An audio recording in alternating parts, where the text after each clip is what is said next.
여러분, 제가 말씀을 준비하다가 한 가지 이야기를 보면서 웃게 되었습니다. 어느 노부부가 가정에서 TV를 시청하다가 할아버지가 말했습니다. 할멈, 냉장고에 있는 우유를 좀 가져다 주면 좋겠어. 그런데 당신 기억력이 안 좋으니까 적어가서 가져다 주시오. 할머니가 화를 내며 말했습니다. 아니, 나를 무시하는 거냐고.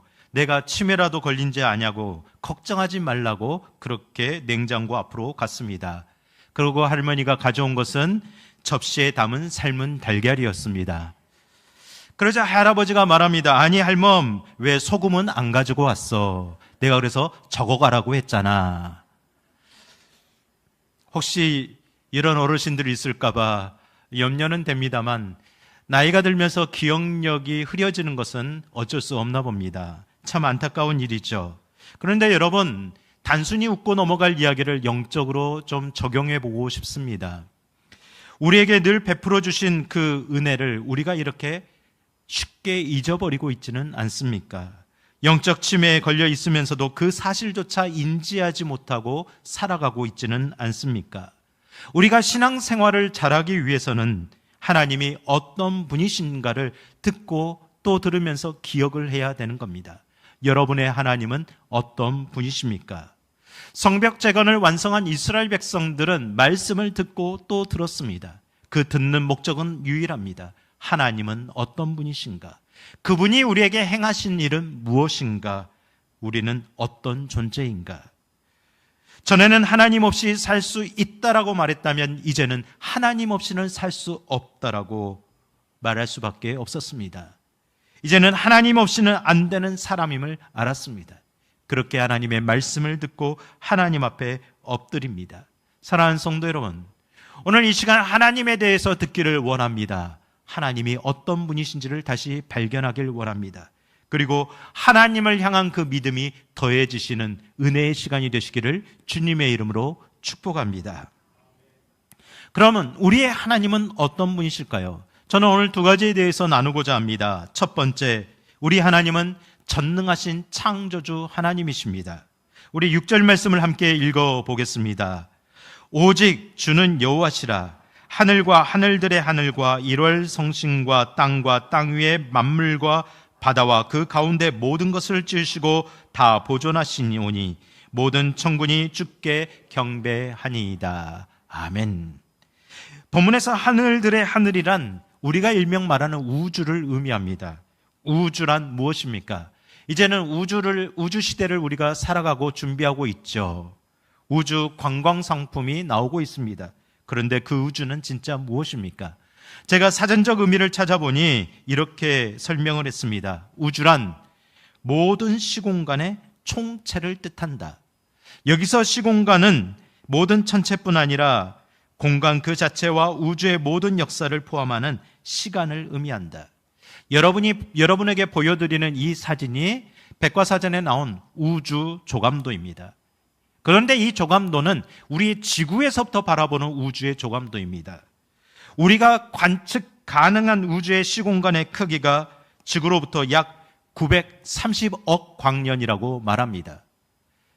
어떻게 계산을 할 수 있을까요? 1억 광년은 약 281.251. 281이라고 생각하면 281 곱하기 930억 광년 계산이 되지 않습니다. 그런데 그것이 우리가 측정할 수 있는 우주의 크기이지 그 너머에 있는 우주는 우리가 볼 수도 알 수도 없다라는 거죠. 우리의 지식과 경험으로는 우주의 크기가 어떠한지 유한한지 무한한지조차 알 수가 없습니다. 여러분, 그런 우주를 누가 창조하셨다고 말씀하십니까? 누가 창조하셨죠? 믿으십니까? 여러분, 우리의 이 신앙 고백이 창세기 1장으로부터 시작됩니다. 창세기 1장 1절과 2절의 말씀을 한번 읽어보겠습니다. 태초에 하나님이 천지를 창조하시니라. 땅이 혼돈하고 공허하며 흑암이 깊음 위에 있고 하나님의 영은 수면 위에 운행하시니라. 이 말씀이 믿어지면 성경 전체가 믿어집니다. 여기서 흑암이란 카오스, 혼돈의 세계를 의미합니다. 그 무질서의 세계였던 혼돈 위에 전능하신 하나님이, 창조주 하나님이 코스모스, 질서의 세계를 부여하셨습니다. 하나님이 얼마나 크고 위대하신 분인가를 나타내는 말씀입니다. 그래서 창세기 1장 1절과 2절의 말씀을 믿는 자가 진짜 하나님을 믿는 자라는 겁니다. 여러분, 이 말씀을 믿으실 줄 믿습니다. 여러분, 혹시 이런 말을 들어보셨습니까? 당신 인생의 크기는 당신이 믿는 하나님의 크기에 따라 결정됩니다. 여러분이 믿는 하나님의 크기는 어떠합니까? 우리가 믿는 하나님, 어떤 식으로 인식하느냐에 따라 우리 인생에 달려있다라는 말입니다. 누구나 다 하나님을 잘 안다라고 말합니다. 그러니까 기도하겠죠. 예배를 드리겠죠. 오늘도 우리는 하나님은 창조주이심을 고백했습니다. 그러면 다 안다라고 생각하십니까? 여러분, 그럼에도 정작 우리는 하나님에 대해 몰라도 너무 모른다라는 겁니다. 그래서인지 우리는 기도하다가도 우리가 할 수 있는 일은 하나님이 하시지만 우리가 할 수 있는 일은 하나님도 할 수 없다라고 생각하는 경우가 많습니다. 여러분, 그렇게 여기진 않습니까? 이러한 모습에 대해 J.B. 필립스라는 저자는 당신의 하나님은 너무 작습니다 라는 쪽에서 이렇게 글을 소개합니다. 당신의 하나님은 너무 작습니다. 제가 한번 읽어드릴 텐데 여러분도 혹시 이렇게 하나님을 인식하고 있는지 들어보시기 바랍니다. 어마어마하게 광활한 우주를 책임지고 계신 하나님이 먼지 같은 당신에게 관심을 두신다는 게 믿어지지 않는가? 하나님이 전 세계 사람들의 기도와 소원을 동시에 듣고 응답한다는 말을 들으면 사람들은 거대한 전화 교환대 앞에서 수많은 전화에 응답하느라 정신없는 하나님을 떠올린다. 하나님을 확대판 인간으로 상상하는 것은 그분을 부하의 세세한 삶에 신경을 쓸 시간을 낼 수 없는 사령관이나 한 기업의 최고 경영자가 말단 사원의 이름이나 얼굴을 기억하지 못하는 정도로 생각하는 것 같다. 당신 자신이 만들어낸 하나님을 버리고 참 하나님을 발견하라. 여러분, 우리가 말씀을 듣는 것은 나의 하나님을 만들기 위함이 아닙니다. 전능하신 하나님을 받아들이기 위한 것입니다. 여러분의 하나님은 얼마나 크십니까? 여러분의 하나님은 얼마나 위대하십니까? 여러분의 하나님은 얼마나 놀라우십니까? 느헤미야와 백성들은 그 하나님을 아브라함의 이야기를 통해서 듣고 있었습니다. 아브라함의 하나님의 크기는 어떠했을까요? 우리 7절과 8절의 말씀을 읽어보겠습니다. 주는 하나님 여호와시라. 옛적에 아브라함을 택하시고 갈대아 우르에서 인도하여 내시고 아브라함이라는 이름을 주시고 그의 마음이 주 앞에서 충성됨을 보시고 그와 더불어 언약을 세우사 가나안 족속과 헷 족속과 아모리 족속과 브리스 족속과 여부스 족속과 기르가스 족속의 땅을 그의 씨에게 주리라 하시더니 그 말씀대로 이루셨사오매 주는 의로우소이다. 아멘. 하나님은 말씀하는 대로 이루시는 분입니다. 그 말씀하시는 하나님이 말씀으로 천지를 창조하셨습니다. 그분이 아브라함을 인격적으로 부르셨습니다. 그리고 축복하셨을 때 창세기 12장 1절과 2절의 말씀으로 이렇게 말씀합니다. 우리에게 주시는 말씀처럼 한번 읽어보겠습니다. 여호와께서 아브라함에게 이르시되 너는 너의 고향과 친척과 아버지의 집을 떠나 내가 내게 보여줄 땅으로 가라.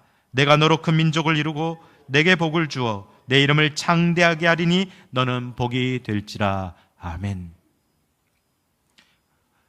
여러분, 아브라함의 하나님의 크기는요, 처음엔 너무 작았습니다. 아브라함은 자신을 축복하신 하나님의 크기를 잘 몰랐습니다. 그래서 아브라함은 소원했죠. 하나님, 나에게 한 아이를 주옵소서. 내 가정에 아이를 주시면 나는 부모가 될 수 있고 한 아이의 아버지가 될 수 있습니다. 우리의 가정이 그러면 너무 행복할 것 같습니다. 이것이 그의 꿈이었습니다. 그러나 하나님의 크기는 그보다 훨씬 크셨습니다. 하나님은 아브라함을 아브라함이라 부르셨습니다. 그에게를 열국의 아버지라 여러 민족의 아버지라 믿음의 조상으로 삼아 주시는 것이 하나님의 크기셨습니다. 하나님의 크기와 아브라함의 크기가 달랐기에 아브라함은 13년 동안이나 방황을 해야 했습니다. 여러분, 하나님이 아브라함에게 이렇게 말씀하셨습니다. 창세기 17장 5절의 말씀입니다. 이제 후로는 내 이름을 아브라함이 하지 말고 아니하고 아브라함이라 하리니 이는 내가 여러 민족의 아버지가 되게 함이니라. 아멘. 사랑하는 성도 여러분, 하나님께서 우리를 향한 꿈은 크십니다. 하나님께서 우리 교회를 향한 꿈은 크십니다. 하나님께서 우리 가정들을 향한 꿈은 크십니다. 그런데 우리가 그 하나님을 발견하지 못하고 있다라는 것이 문제입니다. 사랑하는 성도 여러분, 오늘 저와 여러분들이 아브라함을 아브라함으로 부르시는 하나님의 크기를 발견하게 되는 은혜가 임하시기를 주님의 이름으로 축복합니다. 여러분의 인생을 복되게 하실 하나님을 바라보게 되시기를 주님의 이름으로 축복합니다. 여러분, 우리가 다윗과 골리앗의 싸움을 수천 년이 지난 지금에도 기억하고 또 기억하면서 막 흥분을 하고 좋아하는 이유는 무엇 때문일까요? 만약에 다윗이 자신의 크기로 골리앗과 맞서 싸웠다면 절대 이기지 못했을 겁니다. 그가 이길 수 있었던 비결은 그는 하나님의 크기로 싸웠기 때문입니다. 골리앗이 아무리 크다고 해도 하나님보다 클 수 없다는 믿음의 크기로 싸웠기에 있을 수 없는 일이 일어난 겁니다. 여러분, 이런 일이 오늘 우리에게도 충분히 일어날 수 있는 겁니다. 그래서 믿음의 크기로 살아가라고 우리에게 계속해서 요청하는 겁니다. 20세기 영성학자였던 맥스 루케이도 목사님은 그래서 이렇게 말을 했습니다. 하나님께 폭풍이 얼마나 큰지를 말씀드리지 말고 폭풍에게 여러분의 하나님이 얼마나 큰지를 말하세요. 산의 높이를 재지 말고 그 산을 만드신 분을 생각하세요. 여러분, 우리의 기도는 대부분 이렇습니다. 하나님, 폭풍이 너무 거셉니다. 견딜 수가 없습니다. 넘어질 것 같습니다. 무너질 것 같습니다. 그런데 정작 폭풍아 잠잠하라고 외쳤던 그 예수 그리스도의 그 놀라운 이름을 선포하지 못하고 있지는 않습니까? 여러분, 이제 기도하실 때 하나님께 폭풍이 얼마나 큰지를 말하기보다 그 폭풍 앞에 전능하신 창조주의 하나님의 이름을 선포할 수 있는 용기 있는 믿음의 사람이 되시기를 주님의 이름으로 축복합니다. 우리의 미래를 결정하는 것은 우리가 믿는 하나님에 대한 지식의 크기입니다. 그 지식이 우리의 꿈과 생각을 변화시킵니다. 우리의 언어와 행동을 바꿉니다. 우리의 가치관을 결정합니다. 우리의 전능하신 창조주 하나님을 우리가 인정할 때 우리는 결코 작지 않는 인생을 살게 됨을 믿으시기를 바랍니다. 그러므로 로마서 1장 77절에 우리에게 분명히 말씀합니다. 우리 함께 읽어보겠습니다. 복음에는 하나님의 의가 나타나서 믿음으로 이르게 하나니 기록된 바 오직 의는 믿음으로 말미암아 살리라 함과 같으니라. 아멘. 믿음의 사람이 되신 사랑하는 성도 여러분, 하나님은 우리에게 요청하는 겁니다. 하나님의 크기로 살아내보지 않을래? 너희의 생각하는 크기 아니라 하나님이 생각하신 크기를 꿈꿔보지 않을래? 그래서 믿음으로 살라라고 말씀합니다. 사랑하는 성도 여러분, 내가 경험했던 크기, 내가 생각했던 크기, 그 크기가 아니라 전능하신 창조주 하나님을 믿는 믿음의 크기로 살아내시는 저와 여러분이 되시기를 주님의 이름으로 축복합니다. 두 번째, 우리의 하나님은 우리에게 구원을 베푸시는 능력의 하나님이십니다. 우리 9절부터 11절 말씀을 한번 읽어보겠습니다. 주께서 우리 조상들이 애굽에서 고난받는 것을 감찰하시며 홍해에서 그들의 부르짖음을 들으시고 이적과 기사를 베푸사 바로와 그의 모든 신하와 그의 모든 나라 온 백성을 치셨사오니 이는 그들이 우리 조상들에게 교만하게 행하심을 아셨습니다. 주께서 오늘과 같이 명예를 얻으셨나이다. 또 주께서 우리 조상들 앞에서 바다를 갈라지게 하사 그들이 바다 가운데를 육지같이 통과하게 하시고 쫓아오는 자들을 돌을 큰 물에 던진같이 깊은 물에 던지시고. 아멘. 9절에 보면 하나님은 감찰하신다라고 말씀했습니다. 여기서 감찰하신다는 말은 지켜보고 불쌍히 여긴다라는 뜻입니다. 하나님이 무엇을 지켜보고 무엇을 불쌍히 여기셨습니까? 하나님의 백성들이 애굽 땅에서 고통당하는 모습을 지켜보셨습니다. 그들이 얼마나 괴로워하고 있는지 다 듣고 계셨습니다. 그로 인해 하나님은 애굽 땅에 10가지 재앙으로 기적과 이적을 행하심으로 구원을 베풀어 주셨습니다. 바로로 하여금 하나님의 전능하신 이름 앞에 완전히 무릎 꿇게 만드셨습니다. 여러분을 상대하는 그 대적들이 하나님의 이름 앞에 무릎 꿇게 되기를 주님의 이름으로 축복합니다. 그럼에도 그는 교만하여 하나님을 잊어버리는 겁니다. 출애굽한 이스라엘을 쫓아왔습니다. 이스라엘 백성들은 바로의 군대와 홍해 앞에서 다시 부르짖었습니다. 하나님은 그들을 감찰하셨습니다. 그들은 하나님의 능력으로 한 번도 걸어본 적이 없었던 바다에 드러난 마른 땅을 걷게 되었습니다. 그들을 두렵게 만들었던 애굽의 군대들은 어떻게 되었습니까? 돌이 던져져 물속에 잠겨지는 것처럼 깊은 물에 던져지고 말았습니다. 하나님의 구원을 경험한 모세와 백성들이 위대하신 하나님의 능력을 이렇게 찬양했습니다. 출애굽기 15장 2절과 3절의 말씀을 들어보십시오. 여호와는 나의 힘이요 노래시며 나의 구원이시로다. 그는 나의 하나님이시니 내가 그를 찬송할 것이요 내 아버지의 하나님이시니 내가 그를 높이리로다. 여호와는 용사시니 여호와는 그의 이름이시리로다. 아멘. 우리 하나님은 여호와 하나님이십니다. 여호와란 그분은 어제나 오늘이나 영원토록 동일하신 분이시라는 말입니다. 그분은 우리에게 신실하신 분이라는 고백입니다. 바로 그 하나님이 오늘 여러분을 지켜보고 계십니다. 오늘 여러분의 소리를 듣고 계십니다. 여러분에게 응답하기를 원하고 계십니다. 살아계신 하나님이십니다. 오늘 이 믿음이 하나님을 향한 이 지식이 우리에게 분명히 새겨지게 되시기를 주님의 이름으로 축복합니다. 여러분, 모세처럼 이런 찬양을 올려드리면 어떻겠습니까? 여호와는 나의 힘이십니다. 나의 노래십니다. 나의 구원이십니다. 나의 용사십니다. 내가 그 하나님을 믿습니다. 여러분의 삶에서 모세와 같은 이런 고백이 넘쳐나기를 주님의 이름으로 축복합니다. 우리가 오늘도 그 하나님을 찬양하는데 문제는요, 우리는 늘 잊어버린다는 겁니다. 다시 또 잊어버린다라는 거죠. 이스라엘 백성들도 그러했습니다. 이스라엘 백성들은 약속하신 가나안 땅 맞은편에 가네스 바네안에 도착했을 때 모세가 말했습니다. 하나님이 우리에게 말씀하셨다. 머뭇거리지 말고 즉각 올라가서 그 땅을 차지하라. 그렇게 독려했습니다. 신명기 1장 8절의 말씀을 읽어보겠습니다. 내가 너희의 조상 아브라함과 이삭과 야곱에게 맹세하여 그들과 그들의 후손에게 주리라 한 땅이 너희 앞에 있으니 들어가서 그 땅을 차지할지니라. 아멘. 이것이 하나님의 말씀이었습니다. 너희는 머뭇거리지 말고 올라가서 차지해라. 하나님이 함께 하신다. 그때 이스라엘 백성들은 어떻게 했을까요? 능력의 하나님을 의지하며 말씀대로 행하였을까요? 그렇지 않았습니다. 모세에게 우리가 그 땅을 먼저 정탐하고 좋은 작전을 짠 뒤에 들어가자고 제안했습니다. 모세도 어쩔 수 없이 그 제안을 받아들였고 12명의 정탐꾼을 보낸 것입니다. 이것이 그들이 믿는 하나님의 크기였기 때문입니다.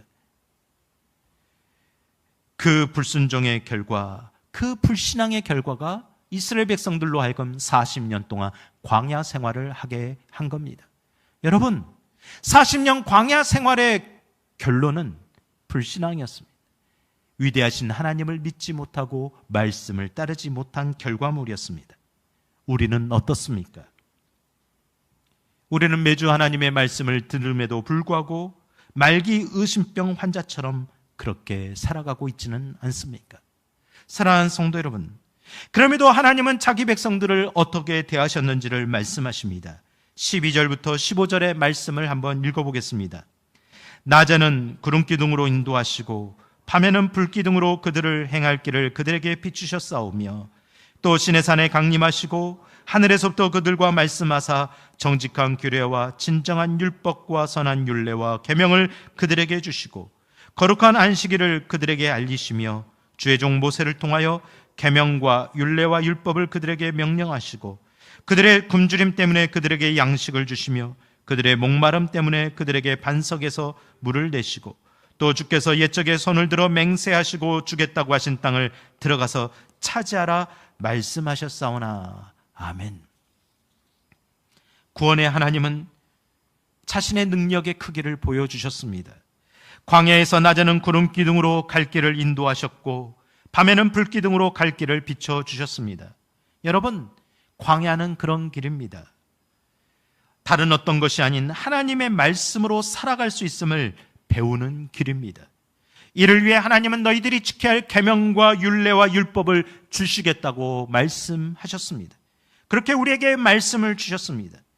그 말씀을 통해서 우리는 비로소 이 땅의 삶이, 우리의 삶의 중심이 땅이 아니라 하늘임을 우리는 확인하게 되는 겁니다. 하나님은 하늘에서 만나를 내려주시고 반석에서 물을 내주셨습니다.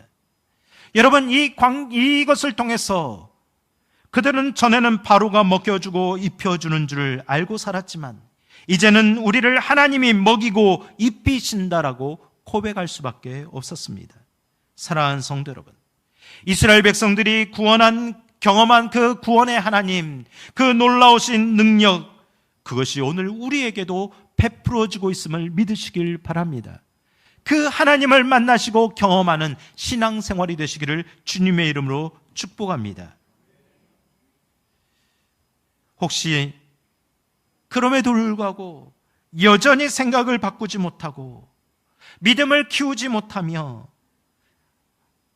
성경 이야기에서나 베푸신 하나님의 구원이지 오늘 나와 무슨 상관이 있느냐고 묻는 분이 있습니까? 성경에는 기록되어 있지만 놀라운 그 구원의 사건이 나에게는 경험될 수 없다라고 여기는 분들이 있으십니까? 그렇다면 예수님을 만난 베드로를 다시 한번 생각해 보시기 바랍니다. 베드로가 갈릴리 바다에서 처음 만난 예수님은 그냥 말씀을 가르치는 선생님에 불과했습니다. 그는 밤새 고기를 한 마리도 잡지 못했습니다. 그러다가 예수님의 말씀을 듣고 나아갔더니 배가 잠길 정도로 만선의 기적을 경험했습니다.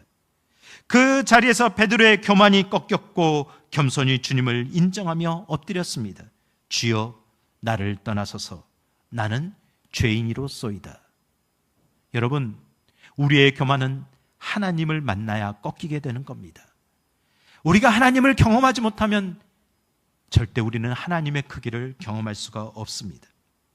그러므로 시편 3편 8절에 이렇게 말합니다. 구원은 여호와께 있사오니 주의 복을 주의 백성에게 내리소서. 오직 나의 구원이 여호와 하나님의 능력에 있음을 우리는 오늘도 고백하길 원합니다. 하나님, 구원의 능력이 하나님께 있음을 오늘도 고백합니다. 이것이 나의 믿음입니다.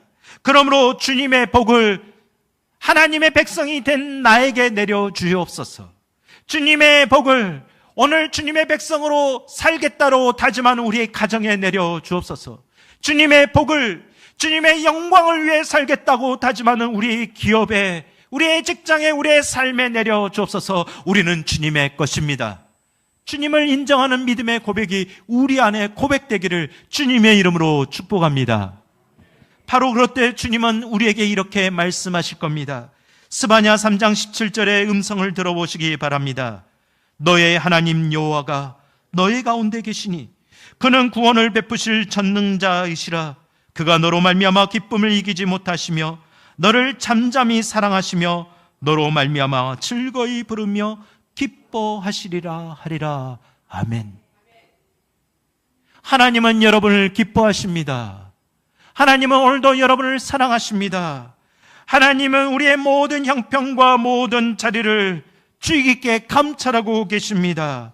구원을 베푸시고자 하십니다. 그 하나님이 여러분과 함께 하심을 믿음으로, 그 믿음의 크기로 세상으로 나아가는 주님의 백성들이 되시기를 주님의 이름으로 축복합니다. 여러분이 믿는 크기, 그 믿음의 크기가, 하나님의 크기가 여러분의 삶을 결정한다는 사실을 오늘 꼭 기억하시기를 주님의 이름으로 축복합니다. 우리 다 같이 함께 일어나서 기도하고 싶습니다. 이 시간 여러분의 믿는 하나님의 크기가 너무 작았다면, 하나님, 제가 베드로였습니다. 주님이 어떤 분인지를 고백하지 못하고 인식하지 못하였던 죄인입니다. 용서하시고 하나님의 크기, 놀랍고 위대하고 창조주 되신 그 하나님의 크기를 경험하고 싶사오니, 날마다 능력을 베푸시는 구원의 하나님을 경험하고 싶사오니 하나님을 만나게 하소서. 하나님과 함께 살겠습니다. 하나님과 동행하겠습니다. 나를 무너뜨리고 넘어뜨리는 대적 권리와 같은 그 크기를 내가 바라보며 두려워하고 무서워하는 존재가 아니라 하나님의 크기로, 하나님의 이름으로 승리하게 하옵소서. 우리를 축복하옵소서. 우리 주님 앞에 우리의 인생의 문제와 기도의 제목을 가지고 주님 부르신 뒤에 우리 간절한 마음으로 기도함으로 나아가십시다. 주여, 거룩하시고 은혜로우신 아버지 하나님, 오늘 하나님 앞에 겸손히 무릎 꿇고 고백하는 것은 나의 하나님을 너무 작게 여겼습니다. 나의 하나님을 너무 연약하게 여겼습니다. 위대하신 하나님, 창조주 되신 하나님, 온 우주 만물을 창조하시고 지금도 그 질서를 유지하신 하나님, 내 인생의 주인 되신 하나님을 내가 믿습니다. 내 믿음의 크기가 더욱 확장되고 넓어지기를 원합니다. 나의 하나님을 믿는 크기가 더 위대해지기를 원합니다. 하나님의 크기로 확장되기를 원하오니 주여, 우리를 불쌍히 여겨 주시옵소서. 그럼에도 하나님, 우리는 늘 삶의 문제를 만나면 하나님, 그 폭풍이 너무 크다고 그 폭풍만을 가지고 하나님 우리가 고백하고 있지는 않습니까? 하나님 폭풍을 다스리는 하나님의 능력을 믿습니다. 자연 만물을 다스리는 하나님의 전능하심을 믿습니다. 하나님, 우리를 다스려 주시옵소서. 우리를 복된 인생이라 축복하신 하나님의 놀라운 은혜를 믿습니다. 주여, 우리가 단순히 우리의 경제만, 우리의 마음만, 우리가 좋아질 것만, 우리 것만 바라는 우리의 크기대로 구하지 않겠습니다. 하나님의 크기대로 하나님의 복을 내려 주시옵소서. 구원은 여호와 하나님께 있습니다. 신실한 하나님께 있습니다. 주의 복을 주의 백성들에게 내려 주시옵소서. 우리에게 구원을 베푸실 전능하신 하나님을 바라보니 다윗이 골리앗을 이겨낸 것처럼 하나님의 크기로 세상에 나와 싸워 이겨낼 수 있도록 주여, 우리를 축복하여 주시옵소서. 주님, 우리의 모든 연약함들을 주의 십자가의 보혈로 덮으시고 우리를 감싸 주시옵소서. 우리를 감찰하여 주시옵소서. 우리를 붙들어 주시옵소서. 지금도 살아계시는 우리 주 예수 그리스도의 이름으로 간절히 기도드립니다. 아멘.